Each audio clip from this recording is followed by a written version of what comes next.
प्राप्त करने की अपेक्षा। एक बार सम्यक दर्शन प्राप्त कर लिया तो उसके बाद तो अधिकतम अर्ध कुंडल परावर्तन काल शेष रहता है। लेकिन यहाँ बात हो रही है निकट भव्य, मतलब जिसको निकट काल में ही सम्यक दर्शन प्राप्त होगा। पूर्व भव्य मतलब जिसको थोड़े अंतराल में सम्यक दर्शन की प्राप्ति होगी। तो वह जो पूर्व काल होगा वो कितना काल होगा? संख्या, असंख्या, अनंत भी हो सकता है, अनंत काल भी। लेकिन अनंतानंत काल के सामने वो अनंत काल कैसे कहते हैं? अनंत काल इसलिए नहीं कहेंगे क्योंकि उसका अंत नहीं है।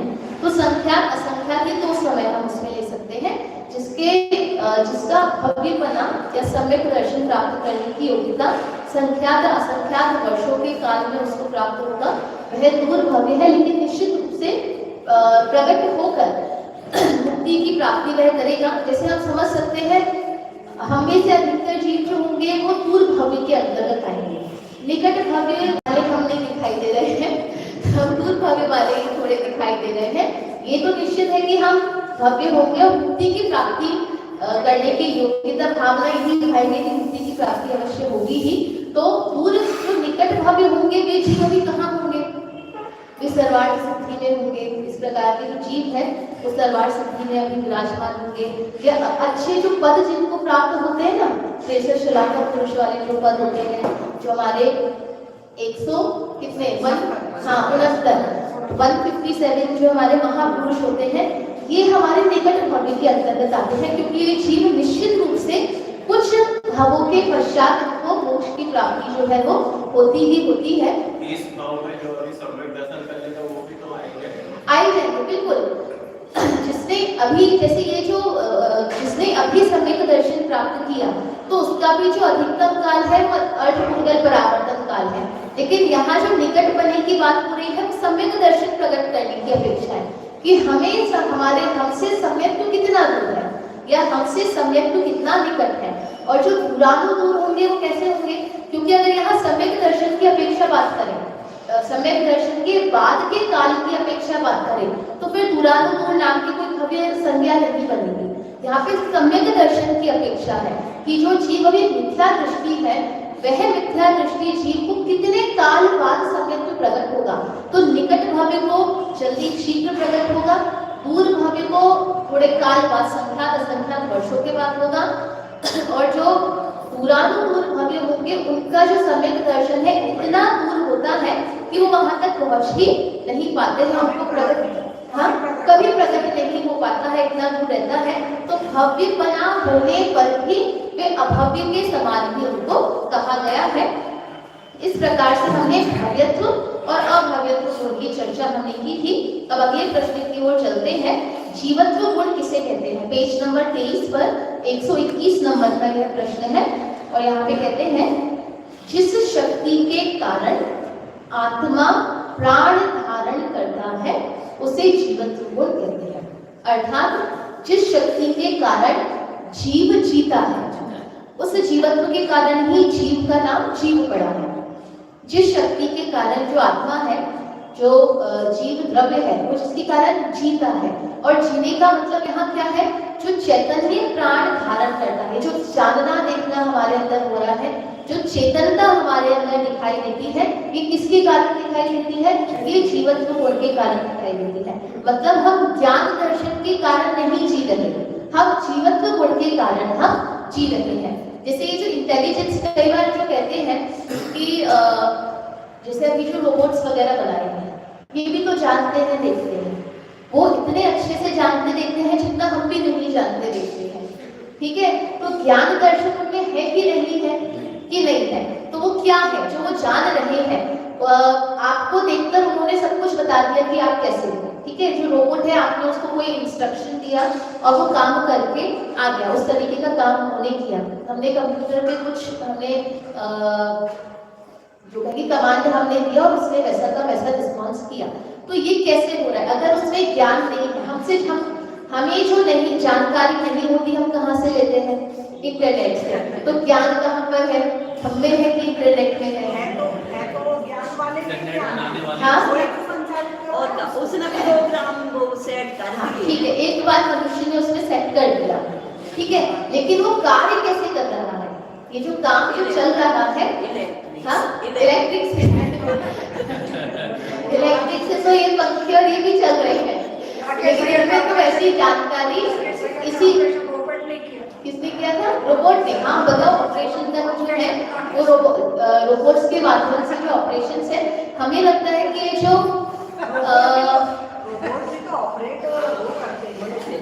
जैसे उसको रोबोट को स्टार्ट करते हैं, ठीक है, अब उसको दिन भर में जो इंस्ट्रक्शंस दिए जा रहे हैं उसके लिए तो कोई ऑपरेट नहीं कर रहा, उसके लिए तो जो रोबोट है उसके अंदर पहले से जो हम कहेंगे इंफॉर्मेशन फीड है, क्योंकि जितनी इंफॉर्मेशन फीड होती है वो उतना ही काम को करते हैं, लेकिन वो इंफॉर्मेशन जो है वो है ना उसके अंदर इतनी तो है, और उसके माध्यम से रिपोर्ट में डाले तो हम और आप नहीं है ना, वो तो डल गए, तो फिर ऐसे तो हम पुद्गल में मतलब ज्ञान डाल सकते हैं क्या, जो पुद्गल वस्तु है उसके अंदर ज्ञान, ये जब हम बच्चों को पढ़ाते हैं ना, हाँ हाँ, तो हम ठीक है ना, तो हम ये मान रहे हैं कि वो सुख दुख का वेदन नहीं करता, लेकिन जानता देखता तो है। अभी ये जो आता है, ये जो चैट जीपीटी चल रहा है, जेमिनी चल रहा है, और एक और कौन सा आता है, ये 2-3 प्रकार के जो चल रहे हैं, तो उसमें आप कुछ भी लिखो, कोई भी प्रश्न आप करो, है ना, तो वो आपको उसका आंसर देते हैं। उसमें आ रहा है, मतलब ऐसे देखने में आ रहा है कि उसमें अगर आप ऐसे पूछोगे ना कि मैंने किस कलर के कपड़े पहने हुए हैं, तो वो बता देगा आपको, इसका मतलब हम उनको वॉच कर रहे हैं, निरंतर हमको देख रहे हैं हमारे कैमरे के थ्रू या जिसके भी माध्यम से। तो ये जो ज्ञान है, क्योंकि उसको ये कमांड तो नहीं दिया है ना, लेकिन फिर भी वो काम कर रहे हैं या नहीं। ये छोटे बच्चे बहुत प्रश्न करते हैं, जब छोटे बच्चों को ज्ञान दर्शन इत्यादि के बारे में पढ़ाया जाता है, छोटे बच्चे मतलब बहुत छोटे नहीं, जो स्कूल वाले जो बच्चे होते हैं 5th 6th 7th 8th वाले, तो कहते हैं कि वो भी तो जानता है, हमको जो कुछ नहीं आता वो हम उससे पूछते हैं, है ना, जो काम हम नहीं कर पाते वो काम उसको करते हैं। तो उसका उत्तर मुझे जो आता है वो मैं यही देती थी कि उसका नाम ही हमने रखा है आर्टिफिशियल इंटेलिजेंस, AI जिसे हम कहते हैं। और आर्टिफिशियल का मतलब क्या होता है, जो प्राकृतिक नहीं है, कृत्रिम है, मतलब जो बाहर से डाला गया है, और अगर कुछ बाहर से डाला गया है मतलब उसका स्वभाव है नहीं, और स्वभाव कभी भी नया बनाया जा नहीं सकता।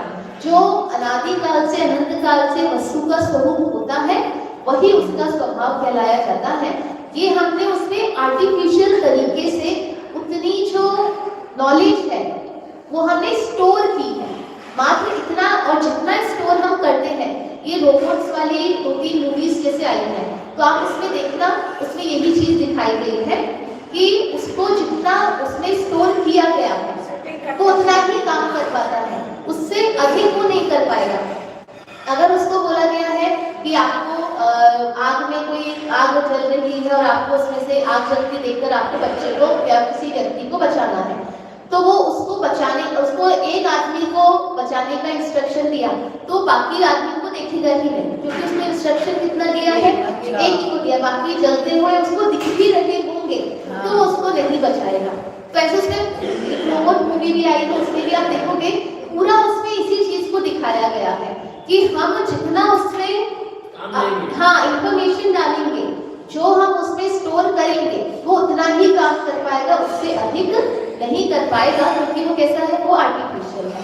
तो ये जो जीव जिसके माध्यम से जीता है वो जीवत्व गुण है, क्योंकि इन वस्तुओं में जीवत्व गुण नहीं है। जो पुद्गल द्रव्य इत्यादि द्रव्य है उनमें जीवत्व गुण नहीं है, इसलिए वे कभी जीते नहीं है, उनमें हम कभी प्राण नहीं डाल सकते हैं, उसके अंदर कभी वो जो चेतनता है वो कभी उनके अंदर दिखाई नहीं दे सकती है। ये जो जीव जीता हुआ दिखाई देता है वो किसके माध्यम से होता है, जीवत्व गुण के माध्यम से दिखाई देता है। तो अगर जीवत्व गुण जीव के साथ हमेशा रहता है, हमेशा कोई ऐसा समय है जब जीवत्व गुण नहीं हो, तो फिर ये जो मरण होता है ये क्यों होता है? अगर जीवत्व गुण सदा आत्मा के साथ रहता है तो फिर ये मरण क्या होता है? क्योंकि उसको तो जीवत्व गुण के कारण सदा ही जीते रहना चाहिए, कभी मरना नहीं चाहिए। तो मरण किस नाम, किस चीज का नाम? नहीं तो मरा उसका थोड़ी ना हो रहा, वो तो शरीर को छोड़ दे रहा है, शरीर रहा वो तो बिल्कुल वो तो जी ही रहा है। जीवत्व गुण के कारण आत्मा तो सदा काल जीता है, और इसका आत्मा निकल जाए तो जीव तो उसके साथ में चला जाता है। बिल्कुल बिल्कुल। तो आत्मा या जो जीव है, जीव और शरीर साथ में रह रहे हैं, तो व्यवहार से इसी को जीवन कहा है, और जीव और शरीर के अलग हो जाने को, वियोग हो जाने का नाम ही क्या कहा गया है? मरण कहा है। तो वास्तविकता में मरण तो हो रहा है शरीर का। मरण का अर्थ मतलब यद्यपि शरीर भी कभी नष्ट नहीं होगा, उसकी पर्याय बदल जाएगी, अलग रूप की पर्याय में वो स्थिर हो जाएगा, लेकिन जीव, आत्मा और शरीर के वियोग का भी नाम क्या रखा गया है? मरण नाम रखा गया है। यद्यपि जीव का कभी मरण नहीं होता, क्योंकि सदा काल किसके साथ रहता है? जीवत्व गुण के कारण चैतन्य प्राणों के माध्यम से सदा हमेशा अनादिकाल से और अनंत काल तक कैसा रहेगा? जीता ही रहेगा। तो जिस शक्ति के कारण आत्मा प्राण धारण करता है उसे जीवत्व गुण कहते हैं। नीचे देखिए, जिस शक्ति के कारण आत्मा चैतन्य मात्र भाव प्राण को धारण करता है उसे जीवत्व शक्ति कहते हैं। जीवत्व शक्ति कहे या जीवत्व गुण कहे, एक ही बात है। इस जीवत्व शक्ति के कारण ही ये ज्ञान दर्शन के माध्यम से चैतन्य प्राण, चेतनता जो हमें दिखाई देती है, जीवन जो हमें दिखाई देता है, और वास्तविकता में वो जो शरीर है वो अब जीता हुआ क्यों नहीं दिखाई देता? क्योंकि जीवत्व गुण वाला आत्मा उसके अंदर अब नहीं है। क्योंकि जीवत्व गुण वाला आत्मा नहीं है, इसलिए उस शरीर को ही क्या कहते हैं कि ये मृत शरीर हो गया है। कभी मृत आत्मा सुना है? मृत आत्मा कभी नहीं कहते हैं। मृत शरीर तो कहा जाता है, लेकिन मृत आत्मा नहीं कहा जाता, क्योंकि आत्मा के कारण उस शरीर में प्राण देखे गए थे। आत्मा के कारण वो शरीर हमको चलता फिरता जीता हुआ हमें दिखाई दे रहा था, और क्योंकि आत्मा का वियोग हो गया है तो अब उस शरीर में हलन चलन नहीं है, वह जीता हुआ चलता फिरता हुआ हमें दिखाई नहीं देता है, इसलिए उस शरीर को ही मृत कहते हैं। और इस प्रकार की जो अवस्था बनती है जहाँ शरीर और आत्मा का वियोग हो जाता है उसी को मरण नाम दिया जाता है। अन्यथा आत्मा का कभी मरण नहीं होता, क्योंकि जीवत्व गुण सदा उसके साथ रहता है। अब यहाँ पर एक शब्द आया, जिस शक्ति के कारण आत्मा प्राण धारण करता है। तो ये प्राण क्या होते हैं उसकी चर्चा यहाँ पर आती है, पढ़ते हैं। जिनके संयोग से जीव जीवन अवस्था और वियोग से मरण अवस्था को प्राप्त होता है उन्हें प्राण कहते हैं। तो यहाँ पे यद्यपि ये जो परिभाषा है ये द्रव्य प्राण की अधिक है, क्योंकि यहाँ पे क्या कहा? जिनके संयोग से जीव जीवन अवस्था और वियोग से मरण अवस्था। तो अभी तो हम बात कर रहे हैं जीव का तो मरण होता ही नहीं है, तो यहाँ पे जो प्राण संज्ञा दी गई है किस अपेक्षा से दी गई है? यही प्राण जो शरीर के साथ सहयोग बनाते हैं, शरीर और आत्मा को बांधे रखते हैं। हमें आत्मा और शरीर एक साथ बंधे हुए थे, किसके कारण?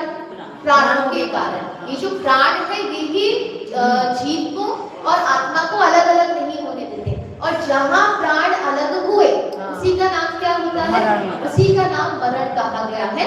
तो जिसके संयोग से जीव जीवित दिखाई देता है उसकी जीवन रूप अवस्था दिखाई देती है, और वियोग से मरण अवस्था दिखाई देती है, उसी को क्या कहते हैं? उसी को प्राण कहते हैं। कितने प्रकार के होते हैं? 2 प्रकार के कहे गए हैं। प्राण के 2 भेद हैं, द्रव्य प्राण और भाव प्राण। अब ये बताइए द्रव्य प्राण और भाव प्राण में क्या अंतर है? हाँ, द्रव्य प्राण तो पौद्गलिक है, बिल्कुल, और भाव प्राण जीवन। हाँ, जो जीवत्व जो चैतन्य प्राण जिनको कहा गया है वो भाव प्राण है, और उन चैतन्य प्राणों के माध्यम से जो पौद्गलिक प्राण कार्य करते हैं वो कौन से कहलाते हैं? वो द्रव्य प्राण कहलाते हैं। देखिए द्रव्य प्राण के कितने भेद होते हैं? तो 10 प्रकार के भेद होते हैं। और भाव प्राण के कितने भेद है? कोई भेद नहीं। जो चेतनता है, जो जीवन जो बना है, बस वही क्या है?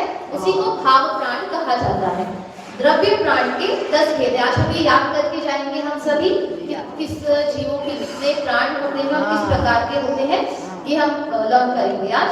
10 प्रकार के प्राण होते हैं, मन बल, वचन बल, काय बल, मतलब 3 बल, ठीक है? मन बल, वचन बल, काय बल। बल किसे कहते हैं? वाले योग को, यानी मन शक्ति वचन काय विशेष की, को बल कहते हैं। मन वचन काय की। हाँ, अब देखिए हमारे 3 चीजें हमने मन वचन काय का जो प्रयोग होता है वो 3 प्रकार के होता है। बल में हो गया मन बल, वचन बल और काय बल। एक होता है योग में, वचन योग, मन योग, वचन योग, काय योग। एक होता है मुक्ति में, मनोमुक्ति, वचन मुक्ति, काय मुक्ति। और कहीं होता है बस, है ना। जैसे ये 3 तरीके के होते हैं, बल में भी होता है, योग में भी होता है और मुक्ति में भी होता है। तीनों में क्या अंतर है? हाँ? क्या बोलते हैं उसमें भी होता है ना, वर्गणाओं में भी, मनोवर्गणा हाँ, होती है, मनोवर्गणा, वचन वर्गणा और काय को आहार और वर्गणा। काय तो हमारी आहार वर्गणा के अंतर्गत आ जाती है। अब इन चारों में हम थोड़ा सा डिफरेंस समझेंगे आज कि इनमें क्या अंतर है। तो सबसे पहले वर्गणा से ही समझते हैं। मनोवर्गणा, वचन वर्गणा नहीं, भाषा वर्गणा, मनोवर्गणा, भाषा वर्गणा, आहार वर्गणा। इनके माध्यम से तो मन वचन काय का निर्माण होगा, ठीक है, संरचना होगी, मतलब ये रॉ मटेरियल होंगे। तो अब हमने रॉ मटेरियल लाके खड़ा कर दिया, लेकिन उसके अंदर जो कहते हैं ना जान फूकनी पड़ेगी, उसके अंदर जान लानी पड़ेगी कि वो चले फिरे। तो वो कौन लाता है? वो बल लाता है। मन बल, वचन बल और काय बल। जैसे कोई जीव, मृत शरीर की ही हम बात करें तो मृत शरीर में आहार वर्गणा या कहे काय वो तो दिखाई दे रही है, लेकिन वो काय काम कर रही है क्या? कि नहीं कर रही, क्योंकि उसमें अब क्या नहीं है? काय बल उसमें नहीं है। ऐसे ही मृत शरीर में मन है कि नहीं है? नहीं है, द्रव्य मन मन तो है। है। हाँ, मतलब भाव को मत नहीं, भूगल संरचना की बात कर रहे हैं। वो द्रव्य मन तो है, लेकिन वो काम कर रहा है क्या? कि नहीं कर रहा। क्यों नहीं कर रहा? क्योंकि अब मन बल उसमें नहीं है। तो बल जो है वो क्या करता है? उसमें शक्ति प्रदान करता है, उसको बल देता है। बल का नाम ही क्या है? शक्ति। तो आहार वर्गणा, भाषा वर्गणा और मनोवर्गणा से तो वो रचना होगी, संरचना होगी, और बल के माध्यम से क्या होगा? उसको शक्ति मिलेगी, ठीक है, तो उसमें शक्ति आ गई है। अब योग क्या करता है? जब वो उस कार्य रूप परिणमित होगा तो वो योग कहलाएगा। जैसे हमारे अंदर भाषा वर्गणा भी है और वचन बल भी है, लेकिन अगर हम बोले नहीं तो कार्य को नहीं कर रहा। वो कार्य कब करेगा? जब बोलेंगे। जब हमने बोला तो वो वचन योग के अंतर्गत आ गया, क्योंकि योग की परिभाषा क्या है? मन वचन काय का हलन चलन। मतलब वो जब कार्य रूप परिणमित होता है तो उसको हम क्या कहते हैं? उसको हम योग कहते हैं। पहले हमने कोई वस्तु बनाई, फिर उसमें हमने जान दी, अब वो जब कार्य कर रहा है तो उसी को हमने क्या कहा? उसको योग नाम हमने दिया है।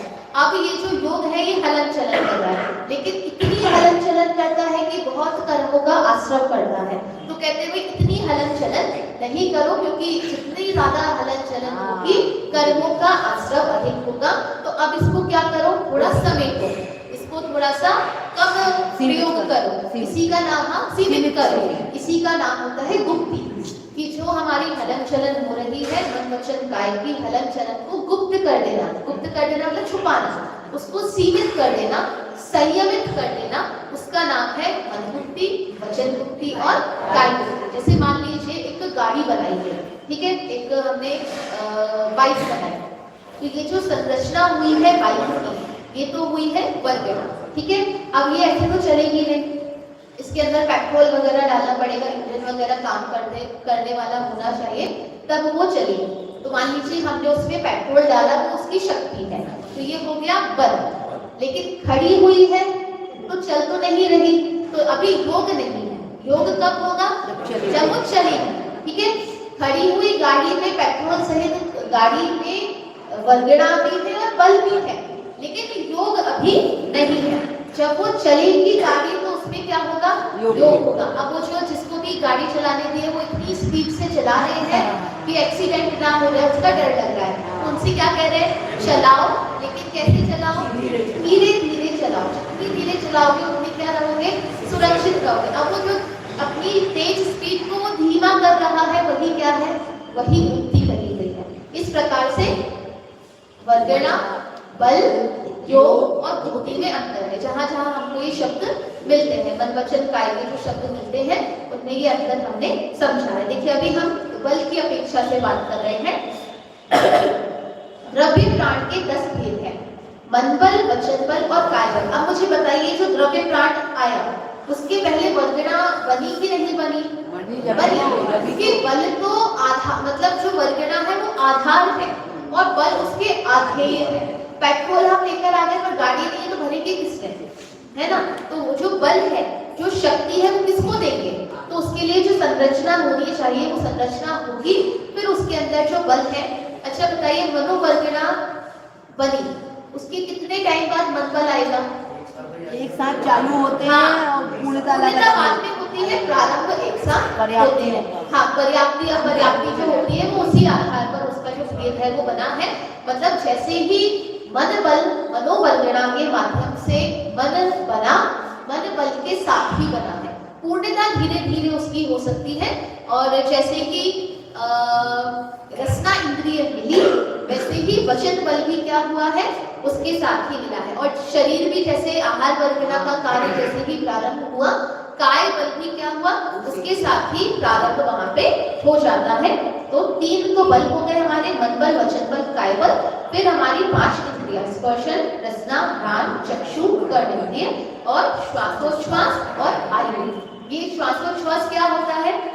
जब हम इसी को हम वैसे भी जीवन भी इसी को ही कहते हैं। जो सांस हम लेते हैं और छोड़ते हैं, इसी को हम जीवन भी कहते हैं। जैसे कोई मर जाता है तो कहते हैं इसकी सांसें रुक गई। अब उसके जैसे कहेंगे इंद्रियां भी सब दिखाई दे रही हैं, शरीर भी उसका सब दिखाई दे रहा है, लेकिन उसको मृत क्यों कहा गया? क्योंकि उसकी सांस जो है वो रुक गई है। तो श्वासोच्छ्वास और आयु, क्योंकि जो जीव है वो कब तक जिएगा? आयु के आधार पर ही जिएगा। जितनी आयु होगी उतना ही जीव का जीवन उस शरीर के साथ होता है, इसलिए आयु भी एक प्राण कहा गया है। अब मन, 3 बल, 5 इंद्रिय, श्वासोच्छ्वास और आयु। तो हम मन बल, वचन बल, काय बल की हमने बात समझ ली है। जो मन को शक्ति प्रदान दे, मन की क्रियाओं को करने रूप शक्ति प्रदान करे वो मन बल है। जो वचन रूप वर्णवित होने की शक्ति प्रदान करे वो वचन बल है। और जो काया की शक्ति प्रदान करे वो काय बल है। 5 प्रकार की इंद्रियों को हम जानते ही हैं। 5 प्राण रूप इंद्रियां और सामान्य इंद्रियों में क्या अंतर है? भाव प्राण, द्रव्य प्राण और भाव प्राण का मतलब ये जो भेद है ये द्रव्य प्राण के भेद है। इनके माध्यम से इंद्रियां मिल जाती है, लेकिन कार्य किसके माध्यम से होता है? भाव प्राण, भाव इंद्रियों के माध्यम से जो है वो कार्य होता है। जो उस दिन भी हमने बात की थी, जो ये अंधे व्यक्ति हैं या बहरे व्यक्ति हैं या गूंगे व्यक्ति हैं, तो इनको बाहर की जो इंद्रियां हैं द्रव्य प्राण वो भी उनको मिला है, मतलब उनके आंख नाक कान तो बने आई है ना, और भाव प्राण भी, भाव इंद्रियां भी उनके अंदर है। तो वे कार्य क्यों नहीं कर रही है? क्योंकि द्रव्य प्राणों में कुछ कमी है। द्रव्य प्राणों में भाव इंद्रियों में कोई कमी नहीं है। भाव इंद्रिय तो जितने क्षेपशक होगा उस रूप से जो है उनको प्रकट हुई ही होगी, उनको प्राप्त हुई ही होगी।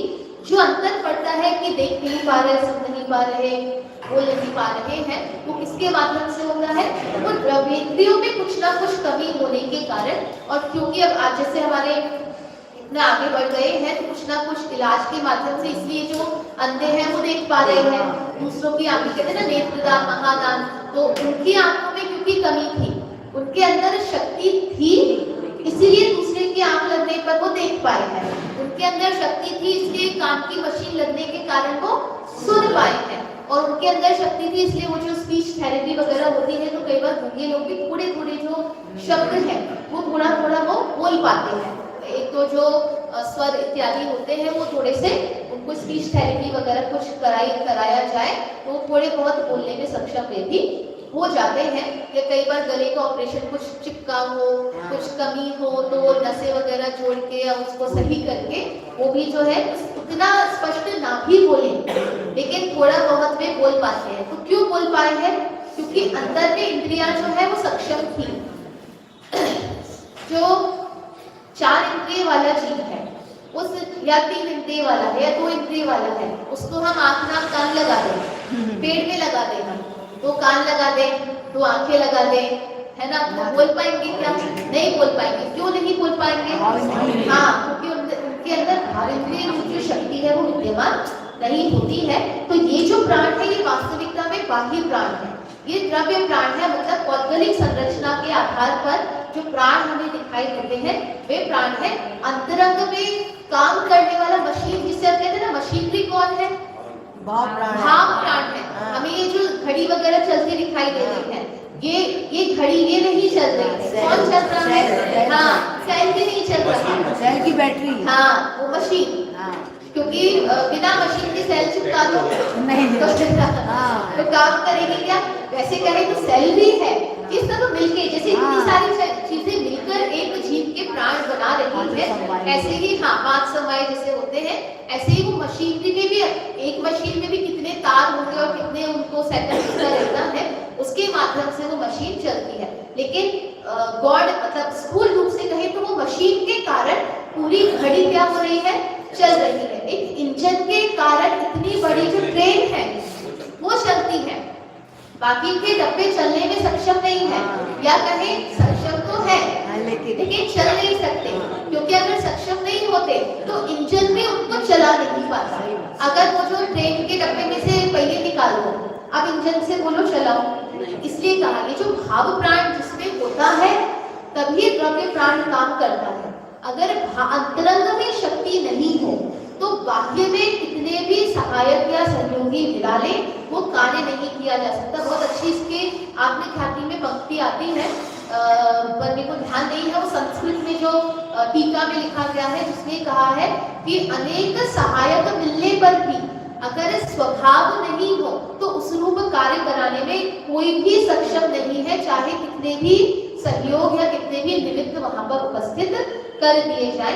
ये पुद्गल इत्यादि जीते हुए क्यों नहीं दिखाए, मतलब कितने बड़े भी रोबोट इत्यादि में बना ले, लेकिन फिर भी उनमें जीवत्व, जो जीना है, जो सुख दुख का वेदन है, जो चेतनता है, वो कभी भी उसके अंदर नहीं लाई जा सकती है, क्योंकि ये चीजें कैसी होती है? स्वभाव होती है। देखिए अब यहाँ पर कहते हैं भाव प्राण किसे कहते हैं? आत्मा की जिस शक्ति के निमित्त से इंद्रियादिक अपने कार्य में प्रवर्तते हैं उसे भाव प्राण कहते हैं। मतलब जो अभी हम बात कर रहे हैं, इंद्रिय इत्यादि हो और कार्य करें, दोनों अंतर है। हमारे पास इंद्रियां है और कार्य भी कर रही है, तो इंद्रियों का होना, जो द्रव्येंद्रिय का होना है, ये द्रव्य प्राण है। और वो जो कार्य कर रही है वो किसके माध्यम से कर रही है? वो भाव प्राणों के माध्यम से कर रही है। आत्मा की जिस शक्ति के निमित्त से इंद्रियादिक अपने कार्य में प्रवर्तती है, और इसीलिए जो मृत शरीर में द्रव्येंद्रिय तो हमें दिखाई देती है, लेकिन क्योंकि भाव प्राण अब वहां से चले गए हैं, इसलिए वो उस रूप कार्य में प्रवर्तित होती हुई दिखाई नहीं देती है। किस जीव के कितने प्राण होते हैं उसकी चर्चा हम करते हैं, ठीक है। अब आप खुद हम खुद मतलब विचार करेंगे बिना देखे कि कैसे ये जो इंद्रियों, तो हमें अपने आप ही याद हो जाएगा, मतलब रटे नहीं, हम अपने आप समझ के समझे कि एक इंद्रिय जीव में कितने प्राण हैं। जैसे मान लीजिए सबसे पहले एक इंद्रिय जीव जो है मन वचन काय, तो मन है उसके पास नहीं है, वचन है उसके पास नहीं है, काय है, मतलब पहली बात तो ये समझेंगे काय के बिना कोई जीव होगा नहीं, तो काय बल तो सभी जीवों के पास होगा ही होगा, ठीक है। तो एक काय बल और 3 बल में से एक काय बल, 5 इंद्रिय में से कितनी इंद्रियां होंगी? नाम ही एक इंद्रिय है, तो एक इंद्रिय होगी स्पर्श इंद्रिय। इसका मतलब स्पर्श इंद्रिय के बिना भी कोई जीव नहीं होगा। तो 2 इंद्रियां हो गई अभी तक। फिर श्वासोच्छ्वास और आयु, ये भी कैसी है? ये भी सभी जीवों के होगी, क्योंकि बिना आयु के जीव का कैसे पता पड़ेगा कि इस शरीर के साथ कितना रहेगा। और श्वासोच्छ्वास की जो है वो भी सभी जीवों के, उसको ही जीवन संज्ञा दी भी गई है। तो श्वासोच्छ्वास और आयु ये भी सभी जीवों के होंगे। तो काय, स्पर्श इंद्रिय, श्वासोच्छ्वास और आयु, ये मिनिमम प्राण कम से कम रहेंगे। हाँ, 4 प्राण कम से कम रहेंगे। जो 4 प्राण है वो तो कम से कम रहेंगे ही रहेंगे। और अब जितना संसारी जीव के, और अब ये जो प्राण है, ये 4 प्राण में ही एक प्राण जो है, 1 या 2 प्राण जो है वो हमारे बढ़ते जाएंगे। तो अब ये 4 प्राण में ही 2 इंद्रियां लेके पढ़ाएंगे। सबसे पहले तो क्या पढ़ेगी, इंद्रियों में रचना इंद्रिय। और एक बात हम हमेशा याद रखेंगे, जब जब रचना मिलती है तब तक वचन बल भी मिल जाता है। मतलब जो भाषा है वो कहाँ से प्रारंभ हो जाती है, दो इंद्रिय से ही शुरू हो जाती है। तो अगर रचना इंद्रिय मिली है तो एक और क्या मिल जाएगा, वचन बल मिल जाएगा। तो 4 में 2 मिले तो 6, तो 2 इंद्रिय जीव की कितने प्राण हो गए, 6 प्राण हो गए। अब 3 इंद्रिय जीव की क्या बचेगा, क्या मिलेगा, बस एक इंद्रिय बचेगा, मिलेगी घ्राण इंद्रिय, है ना। मन अभी भी नहीं मिलेगा। 4 इंद्रियों को क्या मिलेगा, सिर्फ एक और एक्स्ट्रा इंद्रिय मिलेगी, ठीक है, चक्षु इंद्रिय जो है वो मिलेगी। 4 तक आ गए हम, है ना। 5 इंद्रिय वाले को क्या मिलेगा, तो उसमें 2 भेद हैं, सैनी और असैनी। तो उसको जो है कर्ण इंद्रिय भी उसको मिल गई है, तो कितने प्राण हो गए अभी उसके, 9 प्राण हो गए हैं। और बस जो सैनी पंचेंद्रिय है उसको एक और कौन सा प्राण मिल जाएगा, तो ये जो 10 प्राण कहे गए हैं वो सैनी पंचेंद्रिय जीव की अपेक्षा से कहे गए। मतलब 10 के 10 प्राण किसको होंगे, सैनी पंचेंद्रिय जीव के होंगे। बाकी के जीवों के 1 या 2 कम जो है, 1-1 2-2 कम जो इंद्रियां हैं या बल इत्यादि है वो कम होते जाएंगे और उस अपेक्षा से उनके जो प्राण है वो पाए जाते हैं। देखिए पढ़ लेते हैं आप।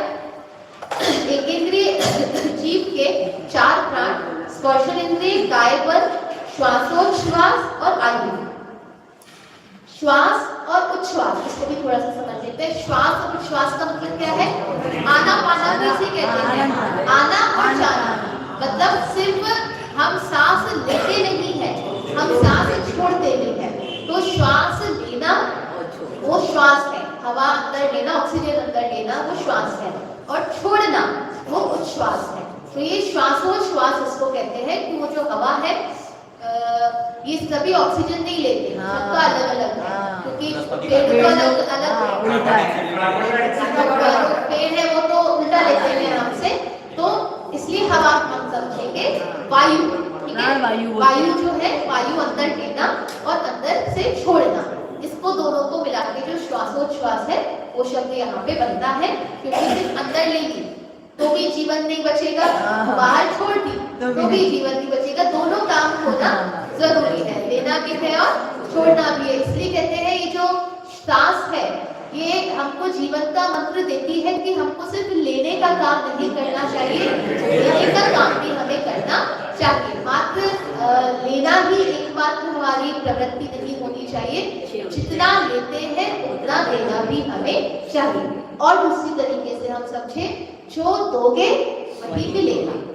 जो अगर हम देते हैं मतलब जो कर्म करते हैं तो उसका फल हमको मिलता ही मिलता है। अभी एक कल कुछ देख रही थी तो उसमें ऐसा आया था कि आप सब अपने हाथ आगे करें और उसमें गुलाब जल डालें, मतलब है नहीं ऐसे गुलाब जल आप डालें, ठीक है।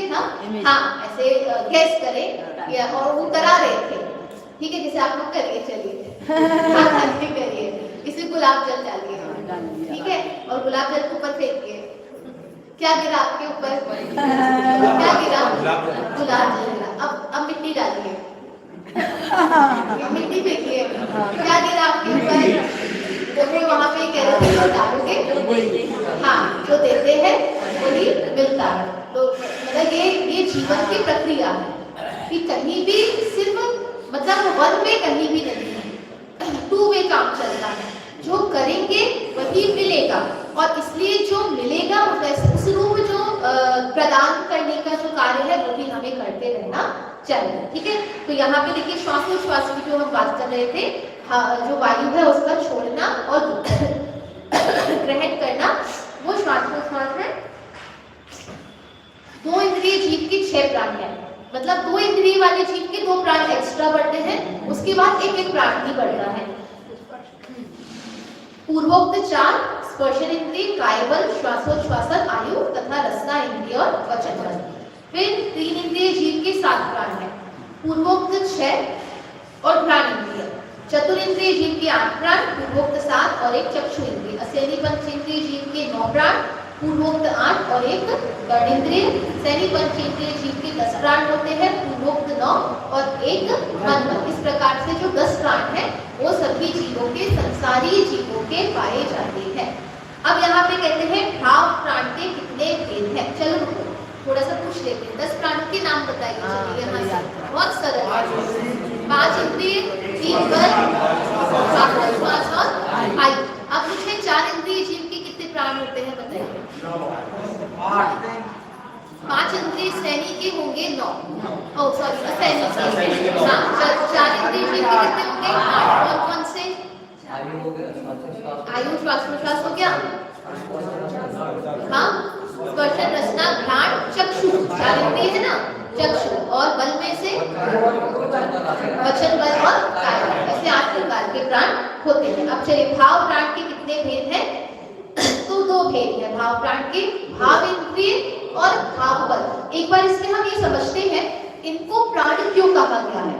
जैसे श्वासोच्छ्वास है, आयु है, जैसे इंद्रियां हैं, 5 इंद्रियों को प्राण क्यों कहा गया है? क्योंकि इनके माध्यम से तो जीव जीता हुआ दिखाई नहीं देता।